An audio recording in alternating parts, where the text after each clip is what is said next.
Wow. Wow. Lots of people coming in. Yes. Which is fantastic. That's a amazing. Warm welcome to everybody. We'll let you all arrive. You're all going to be muted, so ha! I can keep talking and not get interrupted, which is an unusual experience for me.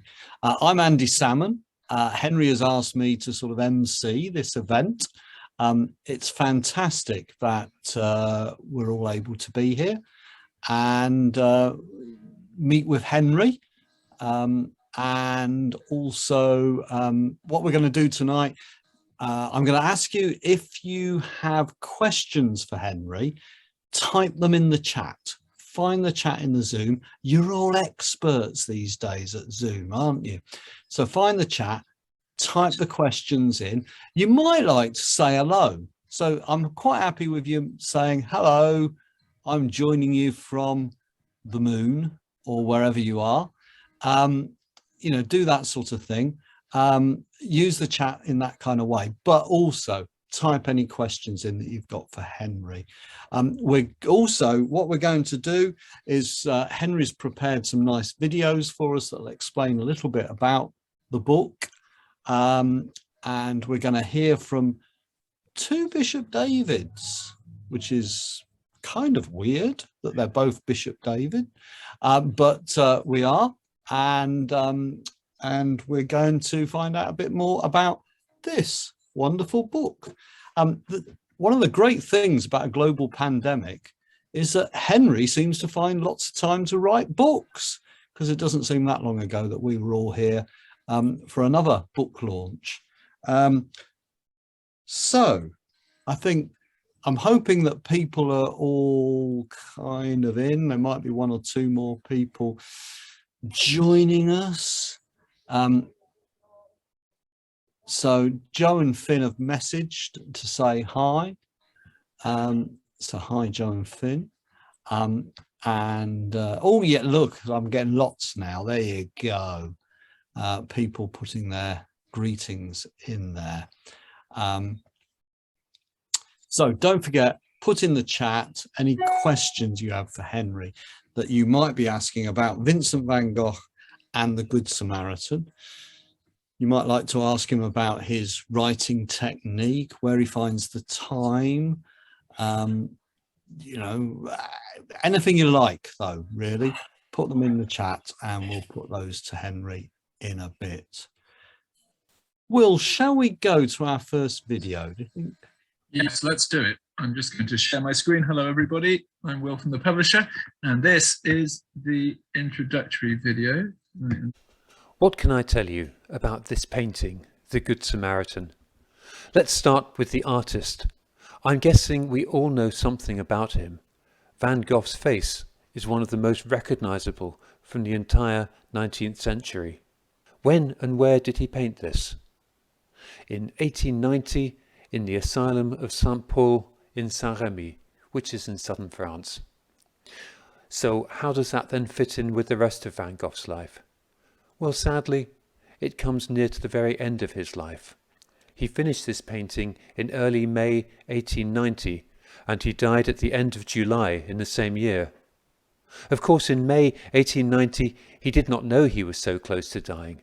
He was still relatively young and was holding hopes of a brighter future. He had just completed a year in the asylum at Saint-Rémy, and he was about to move to the small town of Auvers-sur-Oise, just north of Paris, to the care of one Dr. Gachet. So in terms of painting, The Good Samaritan comes after what we might crudely call his greatest hits, which began with that extraordinary outburst of brilliance from the summer of 1888 in Arles, which he later referred to as the yellow high note of his career. The night cafe, the yellow house, the starry night over the Rhone, as well as a couple of pictures of sunflowers, and one of my favourites, the willows at sunset, all belong to this period. He also found a new love for portraiture. Later in the asylum he painted the irises, the cypresses, various wheat fields, his bedroom in Arles, and of course his most famous Starry Night, and the Good Samaritan. So this book I've written asks another very important question. What did Van Gogh think about as he painted the Good Samaritan? The answer is we simply don't know. There are a couple of references in his letters to this painting, but he offers no commentary on the process of actually working on it. This is either a loss or an opportunity, depending on your perspective. I've chosen to take it as a chance to speculate on how the many themes of the parable might have resonated with his own life as he painted. So in the book, I consider one by one the main characters in the painting and ask what might have been going through his mind as he painted each. There's the wounded man, the priest, the Levite, and of course, the Samaritan himself. Each character, priest, Levite, wounded man, Good Samaritan, allows us an opportunity to consider a different aspect of Vincent van Gogh's life. I'm suggesting that he certainly saw himself as the wounded man at times. But did he see himself as the Good Samaritan too? I have a theory about this, and I'd love to know what you think and whether you agree with me. Also in the book there is quite a lot of discussion about the original story, Jesus' parable of the Good Samaritan. And then each chapter closes with a series of thoughts that occurred to me as I wrote. If you're the kind of person who enjoys book groups or Lent Advent discussion groups, there are sets of questions relating to each chapter at the end of the book. I've so enjoyed researching and writing this book. Living in Van Gogh's world has not always been comfortable, but I can assure you it's never been dull. I really hope that if you read this book, you'll catch some of the same enthusiasm for this painter, the painting, and the parable. Brilliant, thank you. Henry, fantastic introduction there. Thank you. We now know all we need to know, almost. But Well, not all you need to know. There's a lot more. There's a whole book's worth. So I'm not suggesting for a minute that we don't need to buy the book. Obviously, everybody here needs to buy the book. What we're going to listen to next is Joe Calladine, a familiar face to some of you, either in real life or a familiar face from previous book launches.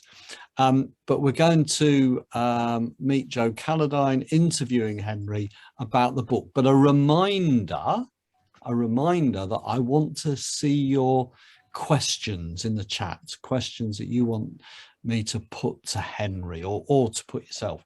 I might even call you to unmute yourself, maybe, if we get all overexcited. But first of all, we're going to hear Joe and Henry discussing the book. can I just ask Will a question? I've had a message from Hayden Worrell, who says he can't get in. He's got about 15 people sat with him. Have you had a message? They're just next door to me here.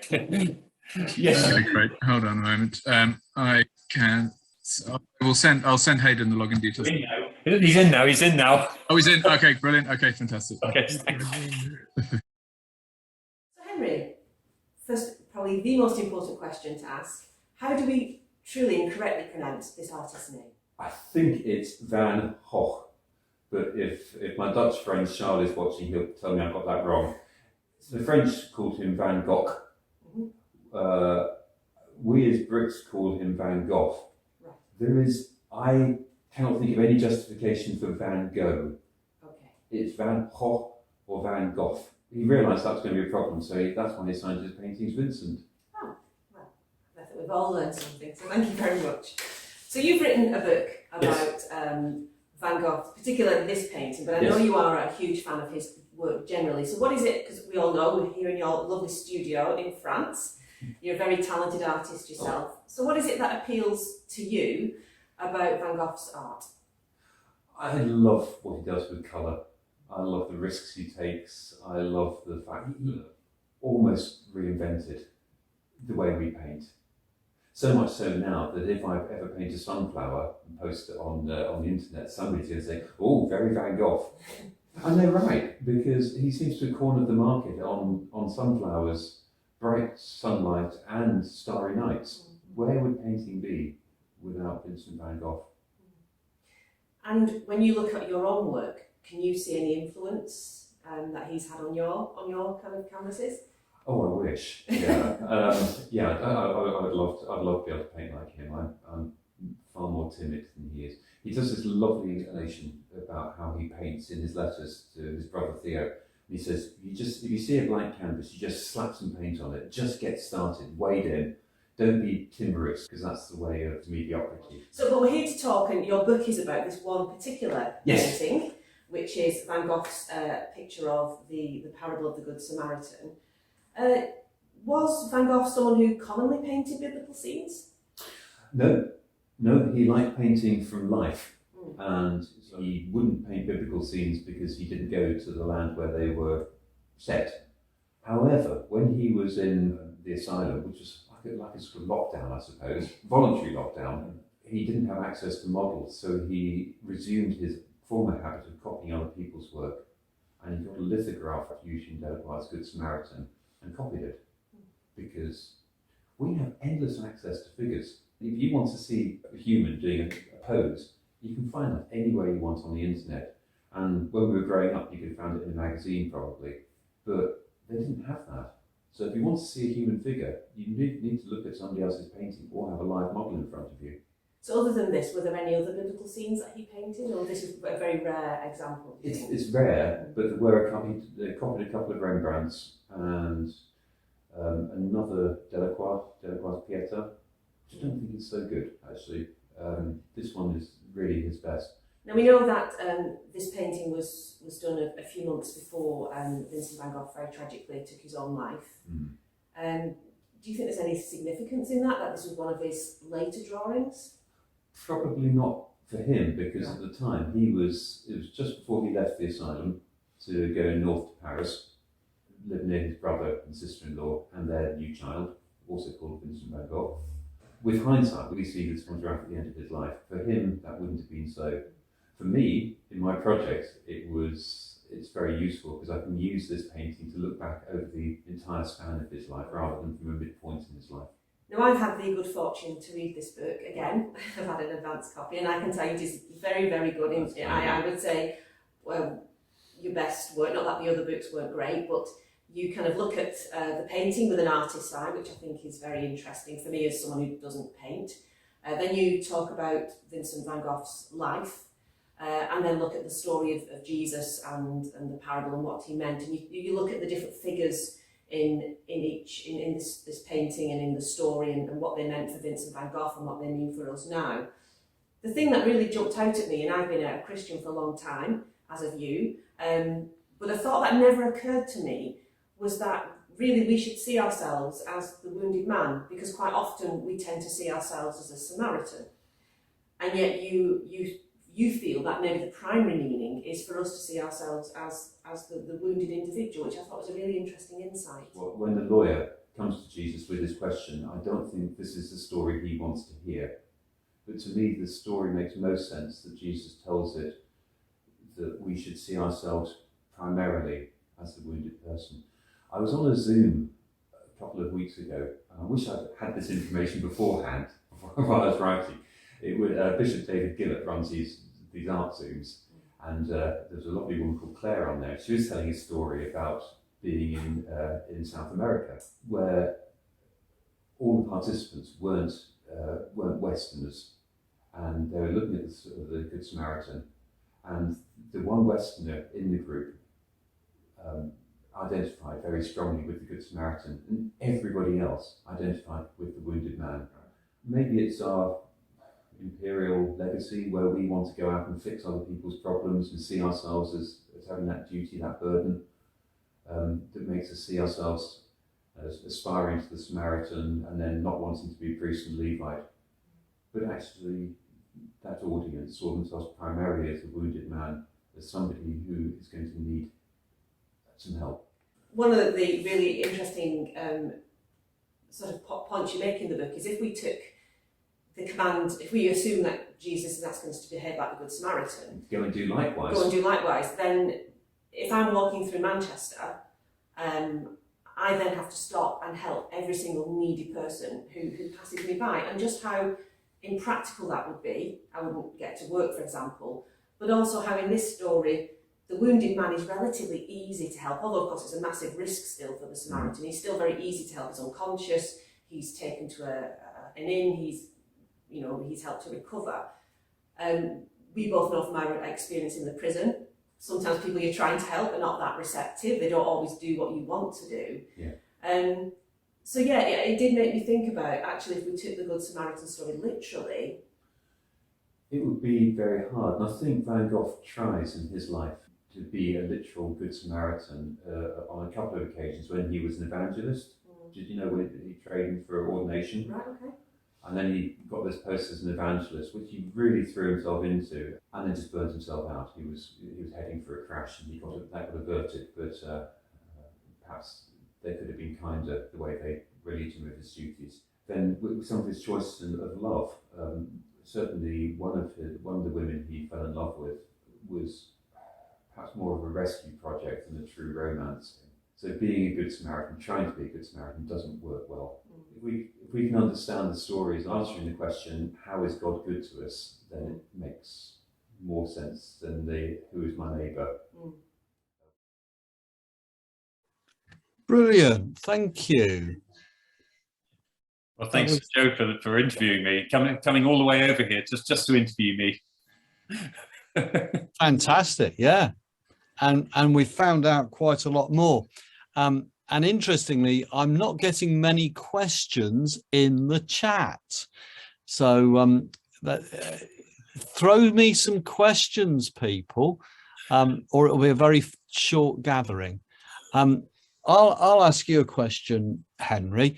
Your previous books, alongside an eavesdropping, were very much structured as read a section a day through Lent or Advent.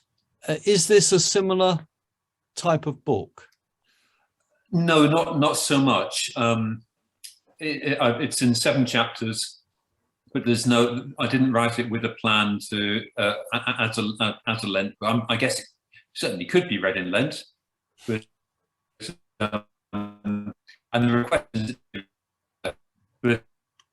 same daily reading, or if the other 2 brothers is more awesome. I'm just wondering, you were breaking up for me a bit then. Oh yeah, I've got nodding, so I was just checking whether it was me or you. I think it's you, Henry. It's me. Okay, can you hear me now? I've moved closer to the screen. That's well, I think it was your internet, probably. Okay, it's that rowdy lot next door. The first 2 books were definitely written as Lent Advent books. This is 7 chapters, and it's not meant to be read in quite the same way, although there are questions at the end of each chapter. So you could read it as a Lent book if you wanted to. I'd like to think it should be read slowly rather than just gallop through, but that's just maybe my vanity. But if the other 2 were brothers, this is more like a cousin to them. Okay. You hear all that? Yeah, great, okay. Great. I'm getting moving close to the screen obviously works. Who knew? I'm getting. Oh, Elaine's got a hand up. Elaine's got a hand up. I have got some questions. Elaine, do you want to ask a question? I don't know whether you can can they unmute themselves, Will? Yeah. Yeah, they should be able to. Yeah. Yeah. Go on. If you can unmute yourself, Elaine, you can ask your question. Henry, how long did it take you to write the book, and how long did it take you to do the research? Oh gosh, I had the idea for it. I just left my friends Catherine and Jeff, who I know Catherine somewhere on the Zoom. Hi, Catherine. Yeah, she's here somewhere. on the 3rd of December 2 years ago, and I started researching. I sat in my cousin Jenny's house. I know Jenny in Brisbane. She's around here somewhere as well. Jenny and Tony very graciously put up with my Van Gogh books everywhere. I think I spent about 3 months, 4 months on the research, and but then when the writing happened, it happened quite quickly. But then I started reading more and more books, and so it just carried on rolling. And then I started editing, which, if you've ever written anything, you know that editing is by far the biggest chunk of it. It just takes forever. Mm-hmm. Thank you, Okay. Elaine. I might have to come back to some of the questions in a bit. You can put your hand down now, Elaine, if you can work out how to do that. Hilary, do you want to ask your question? Do you want to ask it, or? Oh, sorry, yeah, it's me. It's David's It's question. David. hello, David. Go on then, David. You talked about in the interview with Joe about the risks that Van Gogh took. Can you sort of say a little more about that to a non-artist who doesn't understand what risks artists take, if you see what I mean? I think if you compare Van Gogh's work with his contemporaries, he's much freer than they are. Obviously, he comes after Impressionism, where brushstrokes, signs of brushstrokes in the paint were allowed, but he's much freer. He also, I think, he exaggerates his colours much more than his contemporaries do. There's an incredible freshness to his work. He really enjoyed painting outdoors, far more than I do, which is it's far braver than I was for that. But I think he just saw what he wanted to paint and painted it, disregarding what other people would say. And he certainly did have his critics. People thought he was crazy to paint the way he did. But who's laughing now? So, Henry, John has asked the question: are you planning on having another session once we've had a chance to read the book? oh, could do, yeah. If there's a demand for it, tell Will. An online book club or something. Yeah, I know DLT. You've done one of those recently, haven't you, Will? With another book. So yeah, I dare say we could do. Yeah, if that's permissible. Brilliant. So I'll take one more and then I'll come back to others.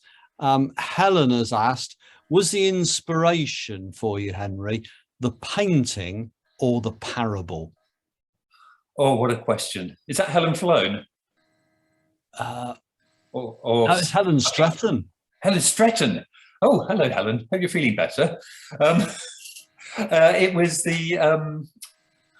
was both, really, because I love the parable. When I saw Van Gogh had painted the parable, it kind of started something off in me. I know I saw it a long time ago, but it just started the process off in me. And suddenly it was on that drive on the 3rd of December, I thought, wait a minute, this could be something to explore later, which might turn in more depth, it might turn into a book. I can't say it's one without the other, really, both of them together. Brilliant. I'll keep putting your questions in because I'll come back to your questions. But for the moment, I'm going to hand over to somebody else. We've got David Gillett here, and David is going to say a few words. It looks like you're in very fine scenery there, David. Right, I was a few years ago.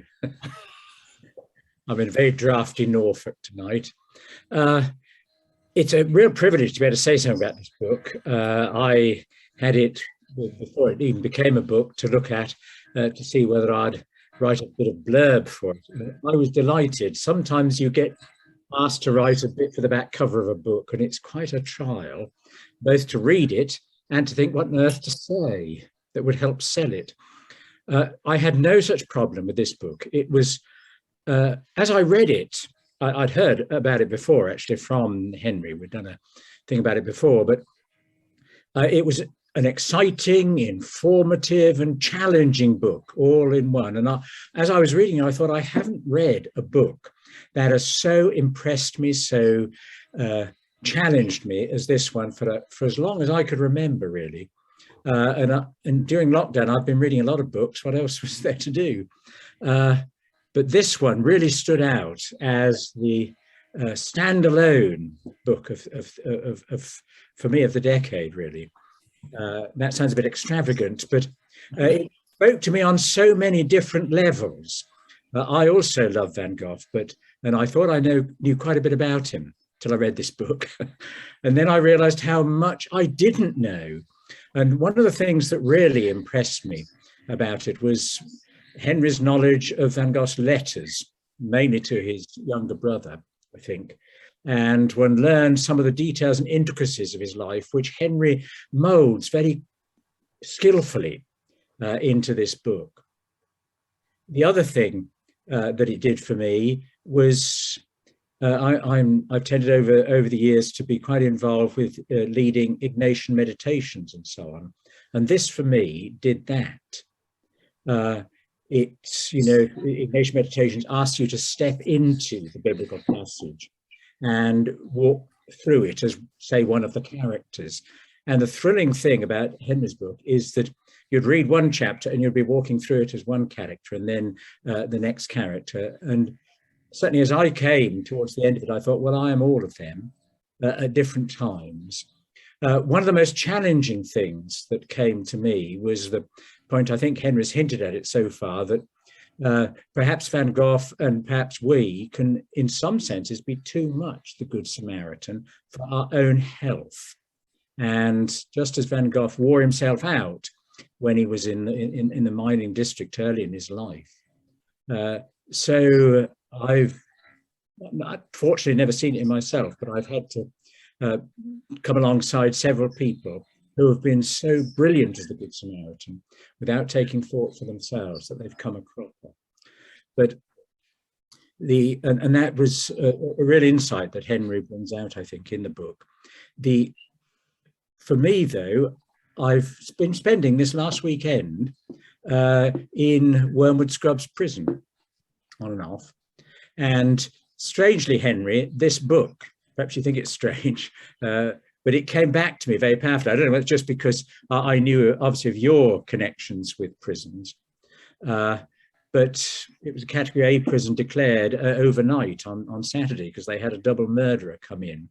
And one of the things I had to do, as well as speaking in 2 chapel services, was speak with this fellow and also go into the cells with quite a lot of others and speak with them. And also as I was in chapel and in various services, and it was just full of these young men, full of need. And it was Henry's book that came into my mind, actually, as I was speaking to them. I didn't actually mention it, but because seeing them as the wounded person that just so many people had left behind, they'd walked past on the other side, if only somebody had come into their life at a particular time. But immediately after that, Henry's book challenged me again. Was I one of the ones who had walked by on the other side? And people have ended up in these desperate conditions and in these desperate places because of that. And so I just want to thank Henry, because the book not only impressed me on the first read, but it keeps coming back to me in different situations. And it did in Wormwood Scrubs this weekend. Not many of us will have to go into Wormwood Scrubs, hopefully not for the wrong reason. But Henry, it's a marvelous book, and I congratulate you wholeheartedly in what you've done in it. Thanks. Thank you very much, David. Thank you.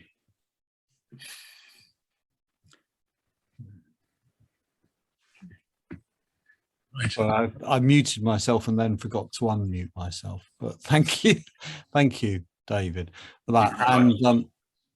And we're going to watch another video clip of Joe interviewing Henry, part 2. But do put your questions in the chat, and I will put them to Henry.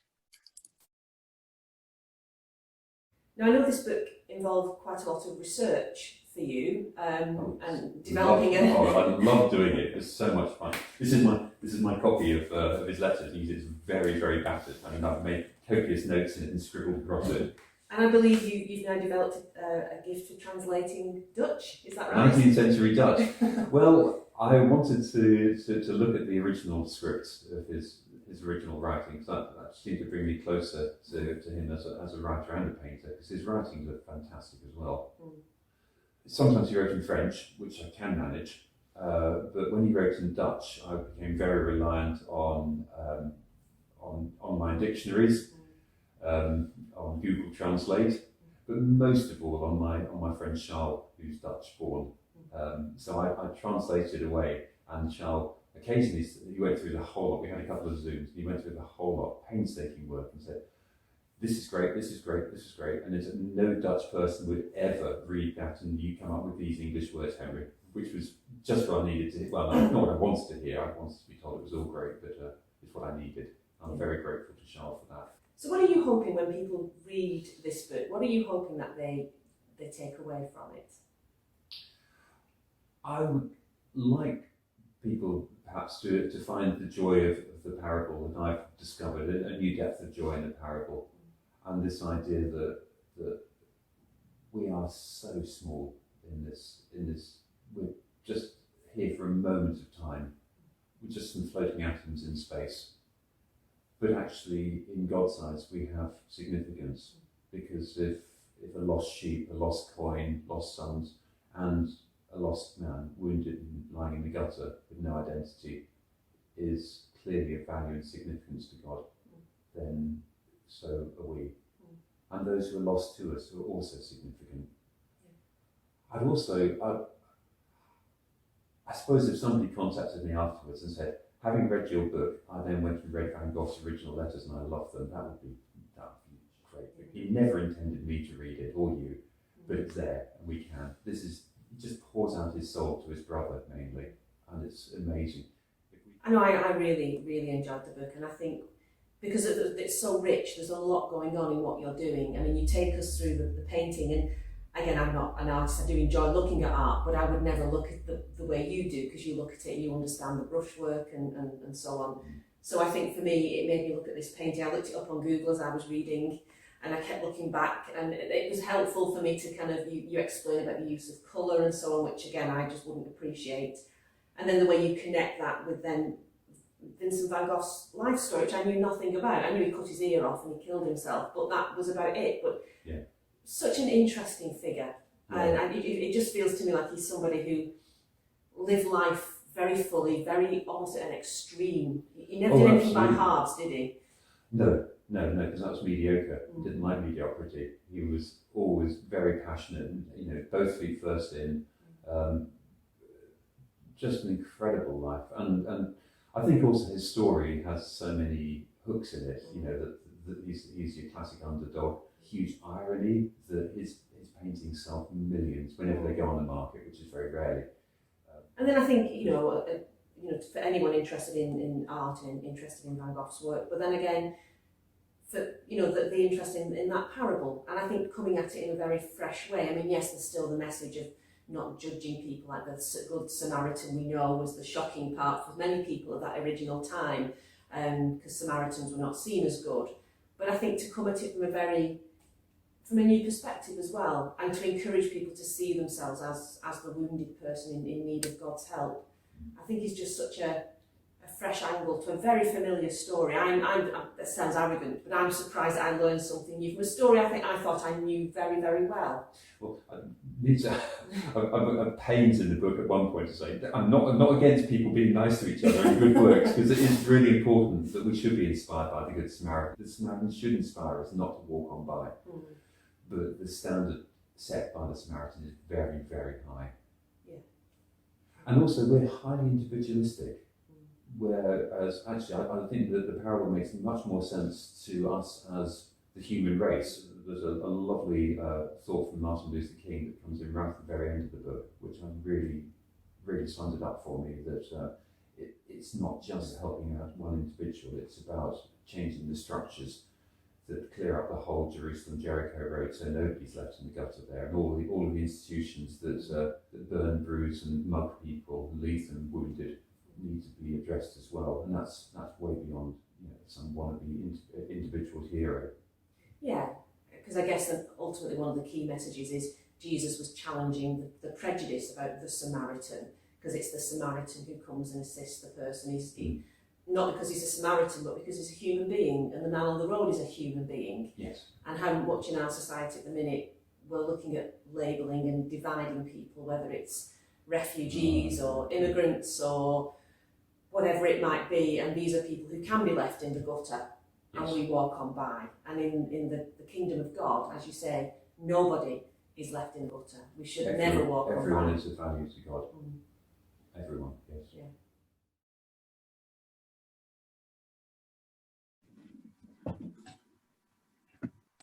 So again, more thanks to Joe and to Henry for that conversation.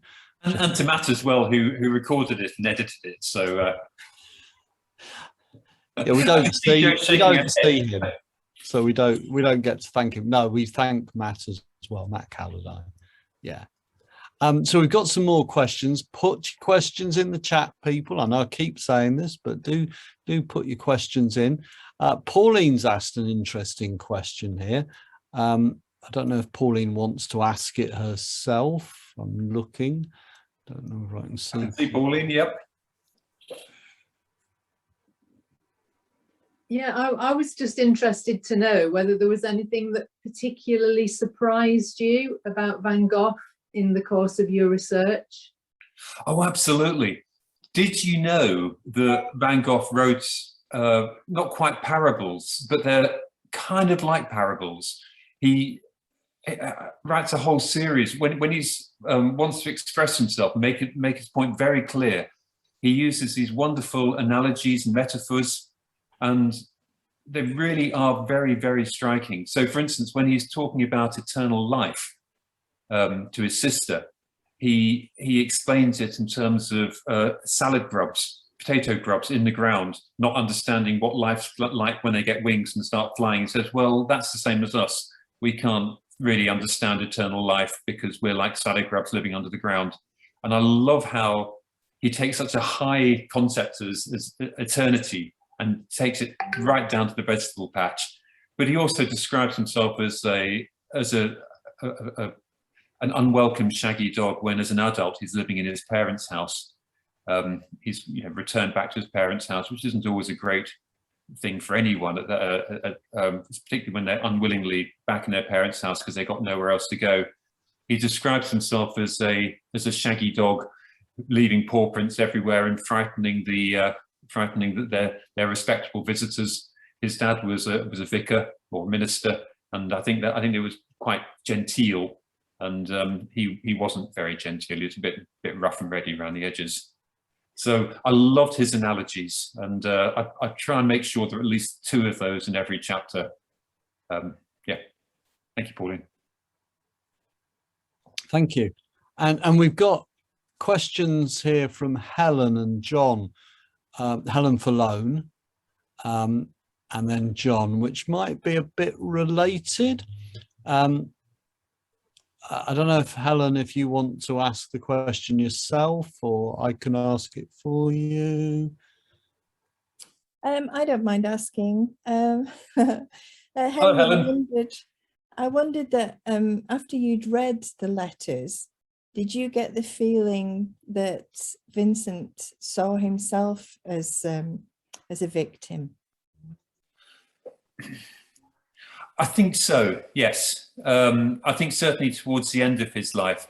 And it's interesting that after he did that terrible thing to his ear, he painted a couple of self-portraits, kind of looking slightly rueful, like what did I do?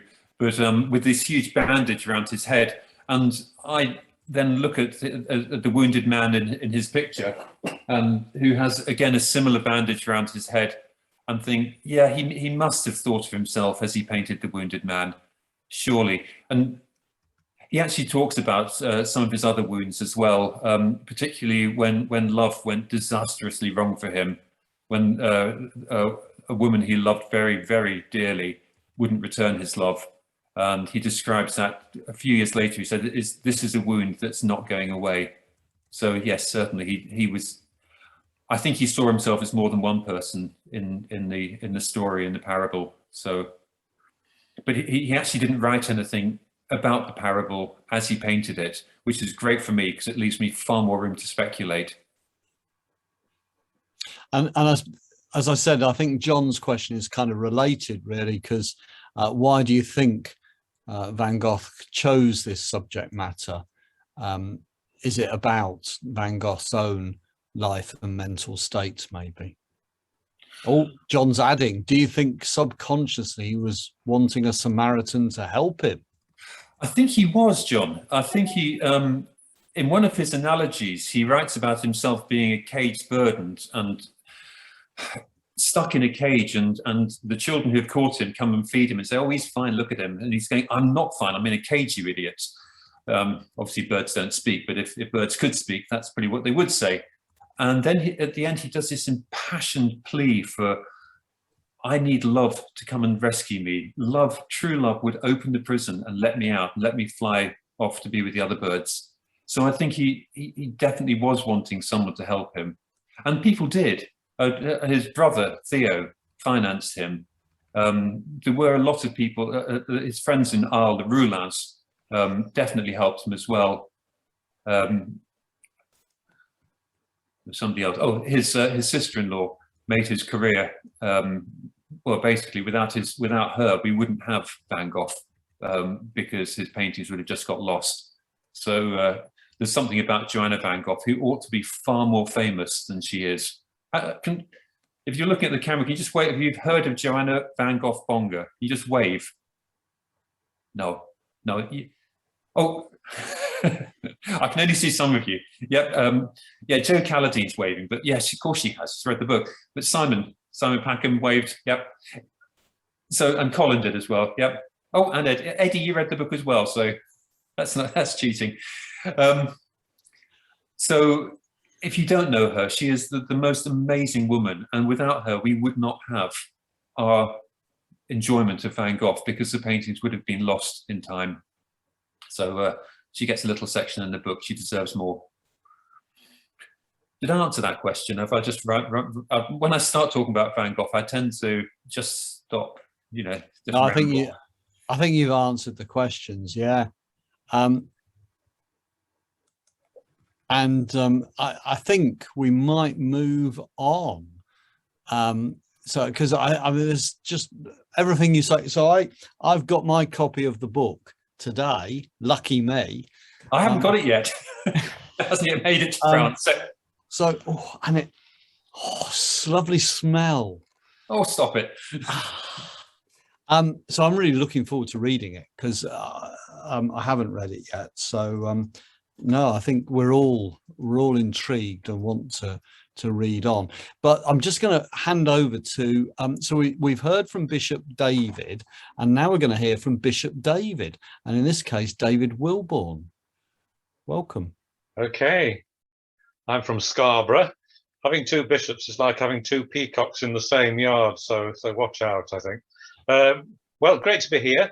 I think my first connection, or my first professional connection with the Good Samaritan, was when I was a student on placement in East Leeds, and I decided to do a play with the Sunday school starring the Good Samaritan for the congregation. It didn't go well, in that, it being East Leeds, the robbers stole the show, and they beat up not just the Jew, but also the Levite, the priest, the eponymous Samaritan, the whole Sunday school. And it only lasted about 30 seconds, and it was a sort of flailing mass of fists and legs, and oh dear. And there we go. My first connection with Henri is better than that, because I reviewed Eavesdropping amongst about a dozen Lent books for the Church Times. And I just declared that his book kicked all the others into touch. And so there we go. But it's good to see all those other authors with us tonight. But the last book I reviewed, which touched on Van Gogh, was Edward Mullin's In Search of Art, which convincingly argued, in my view, that Van Gogh didn't kill himself, but was fatally wounded by a mischievous youth impersonating Buffalo Bill. So there you go. Well, Henri's book is in a far, far different and greater league than all that. And I think with tremendous tenderness, meticulous detail, which you've covered in your questions, and hard-won insight into the human condition, Henri lovingly paints Van Gogh, painting the Good Samaritan. And by the end of the book, which I know you say life-changing book, but I felt it was a life-changing book. By the end of the book, it's as if Christ himself were the artist, we his subject, our world his irresistible canvas, and our darkest shadows bathed in radiant, cheering, yellow Van Gogh Yellow. So thank you so much, Henry. An even better book than all the other books that were kicked into touch in the church times with you. Thank you so much, David. Really appreciate your support. Thank you. Fantastic. And I'm going to hand over to Will now, I think. Yeah, no, I was just going to say a little bit sort of from the publisher's perspective, really. When Henry's proposal came in to us, obviously we'd worked with Henry before on with books, Eavesdropping in 2019 and alongside in January of this year, actually. And both books had garnered some real acclaim on release, which is brilliant for a sort of first time writer initially, and then someone's second book too. And obviously David Wilbourne was very kindly supported both of them as well in the church times, as was just said.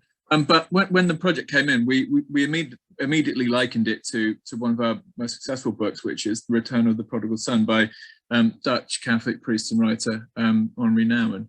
And it was a chance encounter with a reproduction of Rembrandt's painting, The Return of the Prodigal Son, that started Nouwen's own spiritual venture and the process of writing his own book. And in much the same way that when Henry chanced upon Van Gogh's Good Samaritan, I think, Henry, if I'm right in saying, was it a visit to the Kröller-Müller Museum in the Netherlands? It was, yes.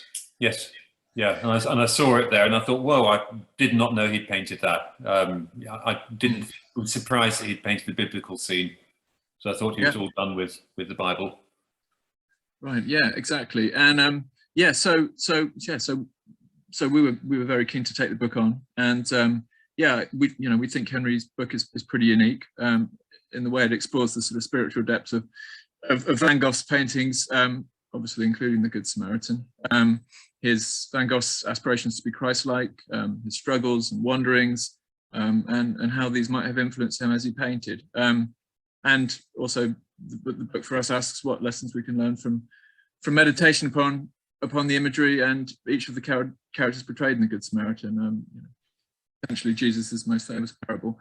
We think that Vincent van Gogh and the Good Samaritan more than deserves to stand alongside the Return of the Prodigal Son on our list, and would urge you all to buy a copy, read and reflect on what Henry's written. The book has landed, albeit a little late, in our warehouse just a few days ago. It's now available in paperback, online from dltbooks.com and many other websites, and of course from all good high street bookstores if you've got one nearby. I would, as I say, I'd urge you all to go out and buy a copy if you haven't already, or get your hands on a copy one way or the other and read it, because it's certainly one of the most exciting projects we've been sort of privileged to work on this year. So it's been great. And now I have another little video to share. This is a little launch video which Henry put together. I think it's great fun, and on this occasion I'm hoping that I'll be able to do it a little more smoothly than I have in the past, but I'm just going to share my screen again and we will have the official launch video.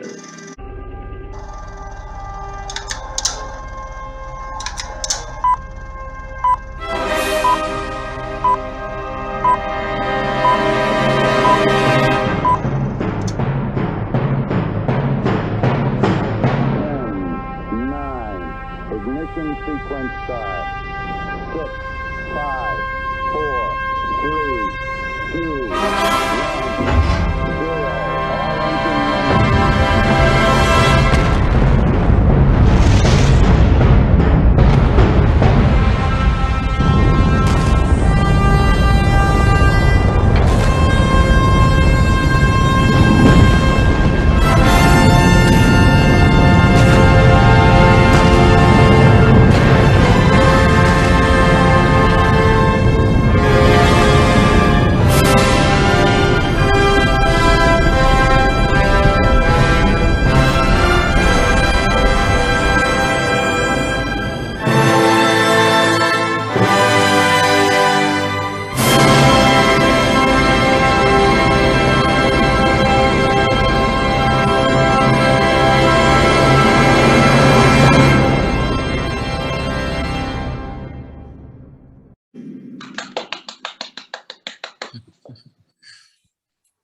Fantastic. That is launched.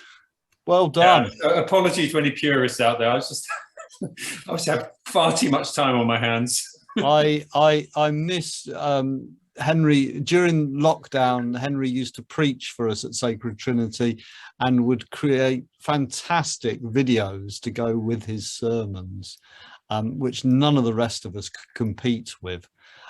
So that was brilliant. Shall we? We're just coming up to an hour. I think it's been fantastic. Shall we all give Henri our thanks? You know, we might not be able to hear you, but we can see you. Make it visual as well.